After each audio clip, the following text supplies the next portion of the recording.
Interest rates keep going up and up, and we see them change every day and sometimes multiple times a day. So how do you know if it's a good time to lock your interest rate? Well, in this video, I'm gonna walk you through what locking your interest rate actually is, and then I'm gonna give you some tips or some things to ask your lender about so that you know it's a good time to lock your rate. So let's jump into it. Hey, what's up guys? I'm Ben Sund. If you've been here before, welcome back. If this is your first time, welcome for the first time. I don't just talk about raising interest rates, I also talk about things like personal finance, investing, and real estate. So if those interest you, please hit that big red subscribe button. All right, so let me first briefly explain what locking your interest rate is. Generally speaking, when you're going to get a mortgage, you're going to get a 15, 20, or 30-year fixed interest rate mortgage. The fixed rate means that it won't change for the life of the loan. But that only happens after you close on the home unless you lock in your rate. Before you close on the home, an interest rate will change daily and sometimes multiple times a day unless you lock it in. And locking it just means that you're fixing it, it won't change. Now keep in mind that when you lock an interest rate, you're locking it for that day's rate. So let's say you're on a 30-year mortgage or you're trying to get a 30-year mortgage and you decide for whatever reason you want to change it to a 15. You're not locked into that 30-year mortgage. You could go and get the 15-year rate, which is usually lower. It would just be for that day, rather than like today's date where the rates might be higher. And you can generally lock in a rate for 15, 30, 45, 60, and up. Each one of those lock periods changes your rate. So if you were to lock for 15 days, you're gonna get a lower rate than if you were to lock for 60 days because the lender is guaranteeing that your rate won't change for 60 days, so they price it higher or they charge you more for that. And keep in mind, this is something that your lender is gonna talk through with you. They're not gonna allow you to lock a 15-day lock if it's not necessary.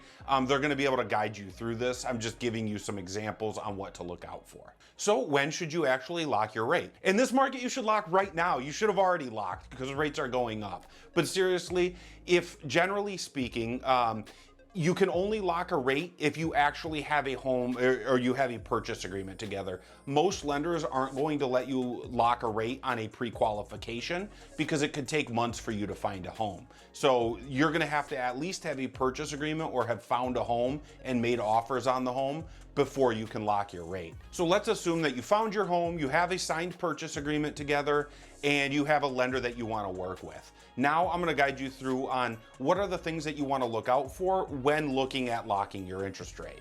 So the first thing to look for is what is your actual closing date or when is the contract getting ready to expire? So for generally speaking, for a purchase, it's gonna be 30 days and under. So as I said before, you could lock for 15, 30, 45, or 60 days, but you wouldn't wanna lock for 60 days if you're gonna close in 30. And you wouldn't want to lock in 15 if you're going to close in 30 because 60 you'd be paying too much or more than what you'd need to. It's not going to do you any good to lock it for that extra time. But if you lock it for 15 and you really need 30, yeah, you'd get a lower interest rate, but it's not going to do any good because in 15 days it's going to be expired and you still haven't closed. So you would have to relock it and the interest rates could be higher. So you really want to find out when your actual closing date is. You could talk to your lender on what they think, or you could look at your purchase agreement and see when that expires. Most lenders try to close within that amount of time. I would generally recommend that you talk to your lender and just see if there's any like unforeseen things or any reason why you might not close on time. And then another thing that you might want to talk to your lender about is there any reason why your rate might change? Remember when I said you lock in the rate for that day, but there are things that could change your interest rate even if you have it locked in. Like for instance, let's say your lender has to re-pull your credit during the loan process and your credit score went down. That would change your interest rate even if it's locked in. It would still be locked for that day's rate, but if your credit score drops, your interest rate's also going to go up. So before locking, you just want to make sure that you have that conversation, that your lender has a credit report that's good enough to be able to close on the loan and they're not going to have to re-pull your credit. This is also good to know, by the way, just for your own safety. You want to know what your credit score is and you want to know that your lender's not pulling your credit report too many times because that can actually drop your score. And you'd want to talk to them about, again, potential delays like appraisal delays or getting verifications back, things that might cause delays in the closing and might change how long they need to lock the rate for.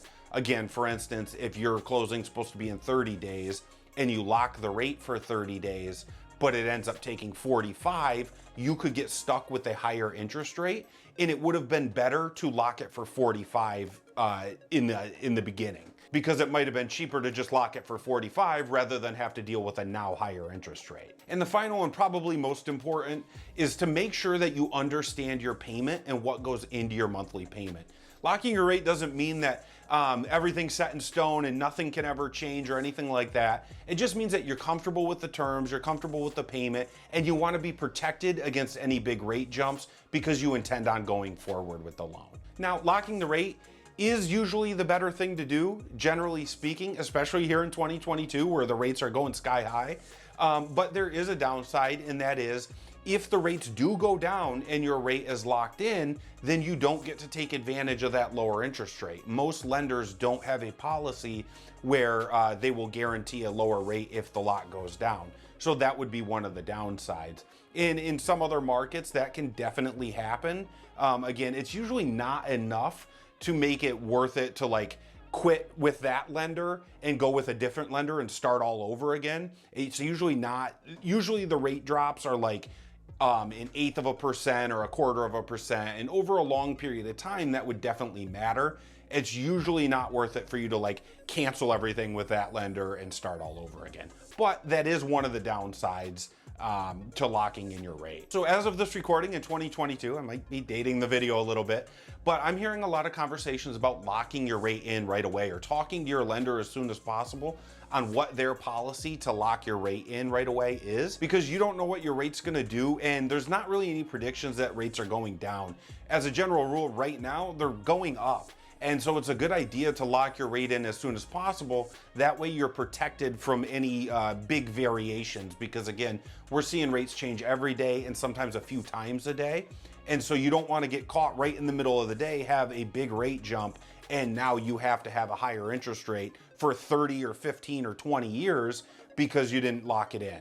So again, talk to your lender, ask the questions that I talked about earlier, just to make sure that there's no weird, that there won't be any delays or like weirdness later on. But if you're comfortable with the payment and you did your due diligence, then I would lock in the rate. Are you currently in the process of buying a home, or do you have any questions that you need answered about the home buying process?